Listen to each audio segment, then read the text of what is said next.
Oseo! Oseo! Great Cherokee greeting. Wave the great feather for the good of it. My theme today is the Great Mother, or Mahadev. And you can look up here. This is my painting, the centerpiece that is sponsoring everything that I'm presenting here. So this is my painting of Mahadev, or for her. And then we'll go over here. I'll give a little introduction here. Focus on this here. Eve. Everybody has heard of Eve. In the dictionary it says Eve is the wife of Adam and the first woman. And it's pretty much everything kind of goes that way. Well, let's do a little translation here.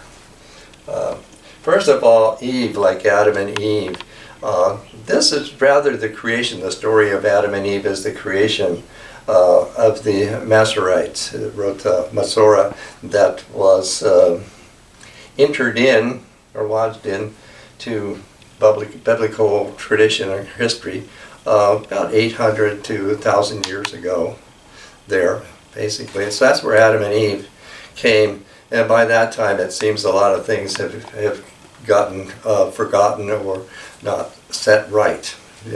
So I just want to point this out because it's very important for any consideration of the ancient Mediterranean or the ancient Mideast here. So you can look here on my board here. You can see this looks like the way we've been taught to read Eve, but it isn't actually. These are Greek letters, and that this is, actually Eta, upsilon, Eta, and we would write that A-U-A, Awa. Now the transliteration of the Hebrew characters here, Ha-Ua, we would write it like that. And over here, this is the Cherokee transliteration of Cherokee letters to write Hua. Middle Eastern name to denote the great female power. So I've listed some of that. Here is the Ahoa is the Hittite, meaning life. Now, I'm not sure how to read this one, but H-O-Bev, earth, Persian. And this one, Hawa, Armenian, mother of life. Heba, or Hepat, Anatolia. Hebi, Greek, virgin mother. And that's it. Hebi is the infamous ancestress of the Hebrews. In other words, the Hebrews come from Hebi. And Hera is the goddess. Yes, so put all that. The Semitic root of her name is Hey. And here we sing in Native America, Heya, Heya. So this letter V, as we say, is actually derived from the Greek letter for Y. We call either upsilon, simple U, or ipsilon, simple U. So the U, the original order of vowels had the U as the center. During the Roman Catholic period, the order of vowels was changed so that it put the U in a later position here. But through all of the ancient Mideast, we'd have to know that U, also written in the form of W's, is the center phoneme for everything. So inscriptions that are found here in America from that world, ancient world, we have to know that because it's figured here in those inscriptions. So that's basically is the way that I'm starting out here. I'm going to put this down.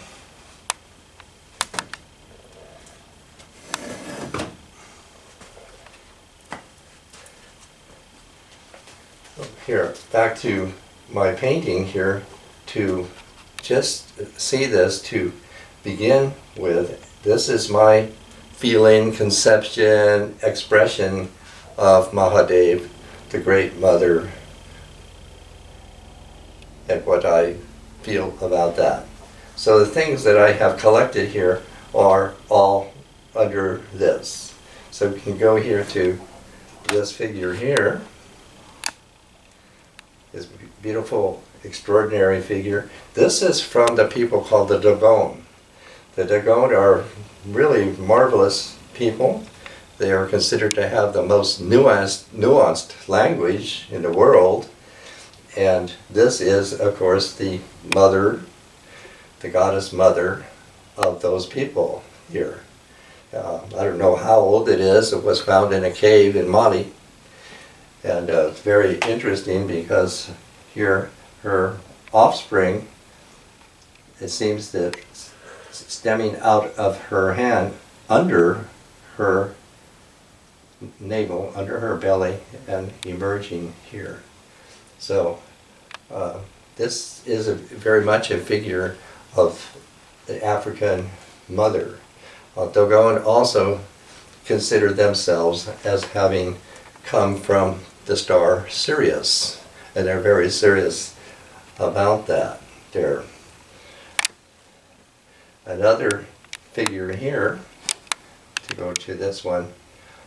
This is from the country now called Palestine, anciently Canaan. All of the Mediterranean, all of the Mideast is all of the Earth Mother. And this is about 7,000 years old. And these type of figures were still being made in Mexico when I was there not long ago. And since you see that it's put together with parts to figure that she is a unity of parts. So that is from where? Ancient Israel, Palestine, anything like that. Canaan.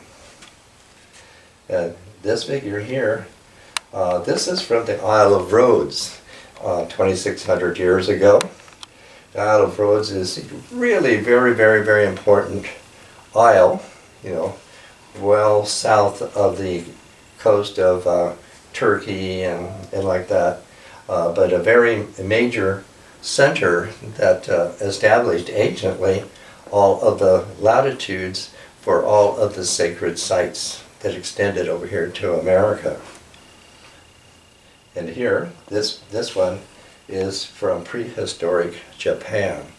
The Japanese called these people Jomon, which just means rope, because of the pottery that they had made and so forth, all looks like that. And a modern potter actually recreated that. Shimoka was, because his father was a rope maker, and so he made strands of rope and then he impressed those rope designs into his pottery. So that's where the name the Jomon come from. So these are ancient prehistoric people, and their figure for, however we would figure, a divine goddess, mother, like that. This is very characteristic of that. Any thousands of years old we have with that. You go up here, this is a metal, bronze, I think, masks from India, ancient India. Now, these masks are made to put on stone. There's a long-lasting stone culture of stones, of rocks, of all kinds, like that. And variously, these stones or rocks, depending, they can be painted, eyes can be painted on them, or there's something painted over them, or they put masks on them. And masks are still used and still being made there. Here I have a tiny example of one. And there are also masks, like a helmet, that fit over this stone. So it is still a culture concerning stones, as we call them. And they have all kinds of ways of figuring that, and that becomes very relevant, that I'll tell you in a minute. Here, this figure here, I've shown it before. This is from southern Mexico, Chiapas. This is called, precious stone. It looks like, I think it's brass. And it's been dredged up out of the sacred well at Chichen Itza here, and it appears to be like an owl goddess, you might call it there. Definitely female, and certainly it's got to be in the area of 1,000 years old or maybe older than that for that Chichen Itza where the Mayan lived here. And this figure here, this is from the Cyclades. Many of these figures have been found.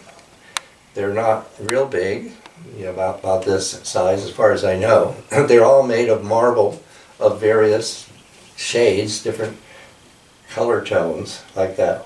Exactly, you know, what they used them for or how they used them, well, we don't know. The Cyclades Islands are sort of south and a little bit east of the main country of the Greeks. And this is from there. And mostly they're female. And some are, you know, very small and some are very large. You know, I'll come back to that in just a second. Here, can you see this figure here? This figure is from Mexico, actually, from the state of Mexico, and very characteristic of many figures like this that are found there in that world, basically 3,000 years ago, here, there. Now, we come down to this here. I've replicated this. Now, this figure here is about this size. It's a very heavy stone, sort of the color I have there, maybe a little bit darker gray. The lower half is more flat, where all this is rounded out. How anybody made this, I have no idea. It's really remarkable. And this one was found in sort of a water ditch right near where Vivian now lives, in the Pyramid Lake Reservation. And what it actually belongs to is a very ancient culture. And this ancient culture is about 50, 60 miles north from Wadsworth, where Vivian lives. There's Pyramid Lake, and alongside of it is Winnemucca Dry Lake. And there at Winnemucca Dry Lake, there is a huge mass of tufa carvings. So it has to be the largest in this country. And when I go over here, this figure here, this is to represent that. There's all of her. It's an ancient site. In the old language would say our grandmother's abode here. It's commonly called Winnemucca. And it's all been, I would say, dedicated to embody Lamia. Lamia was the goddess of Libya here. To go back down to this figure here, in the ancient Mediterranean is also where this comes from. Even though this was found in Nevada, it is a precursor to this figure here. In other words, it's from the Cyclades Island of 7,000 years ago. And in that culture, Yenis means a stone that can be pregnant and give birth to another stone. So a stone version of parthenogenesis. And so I pretty much think that that's what this is here.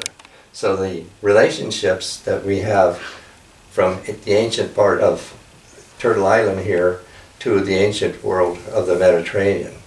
The Mediterranean Sea was actually imagined or conceived in those times as her uterus. And so all of the worlds, the societies around the Mediterranean all expressed, you know, the cultures of the Great Mother. You know, Helen of Troy, who supposedly was kidnapped by Paris and taken over there to Troy, which was part of the Hittite world, and that caused a whole war concerning the Greeks. But what it really was is her name, Helene, the torch, is that she actually went and reignited all of the ancient goddess sites, all the way down, all the way to the east, and all the way back up to Troy, just to say how all that is a great mother culture that we're talking about there. And so somehow, this has derived that. Maria Gambudis, who wrote a number of books considering the ancient gods and goddesses of Europe, Claudia sent her a photograph of Winnemucca, the site we're talking about here, and she answered back. I actually have her letter somewhere, that she recognized it, that this is here, the same culture that she has written so much about in the Eastern Europe there. Now the other thing, I'm coming down here to look at this that I have. This is, an upright, circle stone in an oval with an outlet.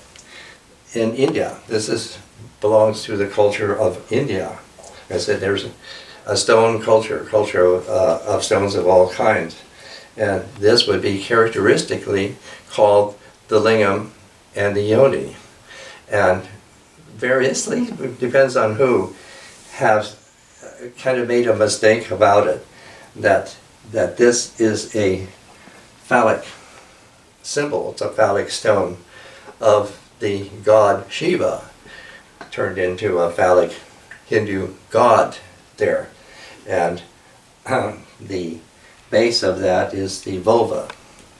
So the name linga has been misinterpreted as phallus. Now the word phallus is a Greek word. It means either male phallus or female phallus, like that. But most people just think it's a male phallus and that it belongs to the phallic god Shiva. And so that has just generated all kind of error in that manner there. And this is made in all different sizes and materials. So you can look right here, the sun's even shining. Here is a very tiny, it's just called the lingam, or Shiva lingam. You can see that. So it can be very big or very small.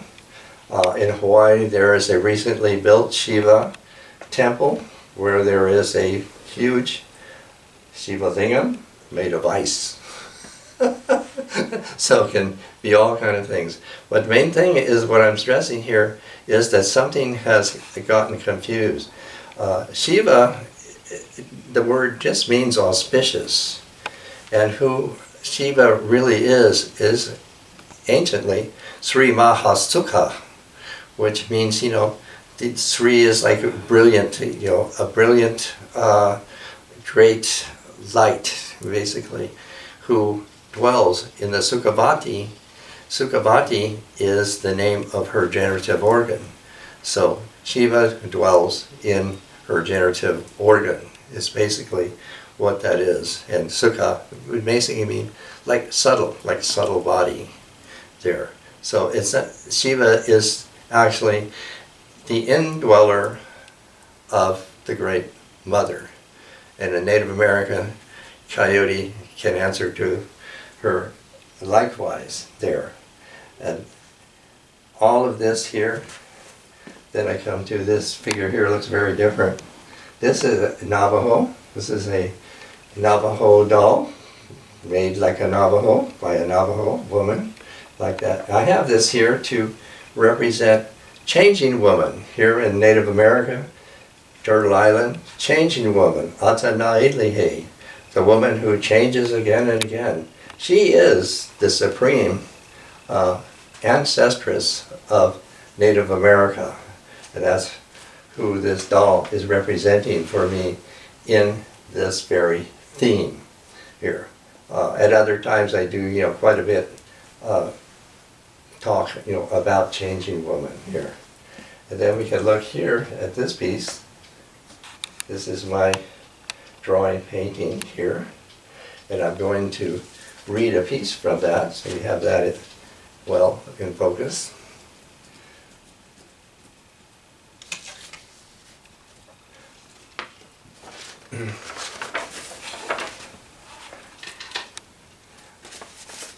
Now, this painting that I've done, like I said, this is my fullest expression of Mahadev, the Great Mother, in every way that I could render these forms to speak of her. And this poem I'm going to read is by Octavio Paz here. So I've naturally titled it Hua, Mother of Life. Life is flowing between her two breasts. Her love is a magnet from which the world hangs. Her kiss controls the tides and raises the floodgates of music. At her feet, passion wakes, breaks open its cocoon, spreads its wings, and flies. Amidst so much sleeping matter, amidst so many forms that search for their wings, their other form, she appears. La Senora of the Red Ants, drummer of music, who lives in a cave of crystal, and the maiden who sleeps on the bank of a tear. She gets up and dances. Her navel gathers all the rays. She is made of the eye sparkles of stars. She is the scale between desire and fullness, the cup that's given us to sleep and wake. She is the fixed idea, the wrinkle on a person's forehead, the everlasting star. Neither dead nor living, she is the great flower that every morning slowly opens its eyes and gazes at the maiden who snips it for her hair. Her sabia rises slowly through the clipped stem and lifts into the air as a torch that still burns over the pyramids of Mexico. Tree fountain, tree sprout, arch of fire, bridge of blood between los vivos and los muertos. All is unending birth, and her heart is the fruit that ripens in the sun of this woman's gaze.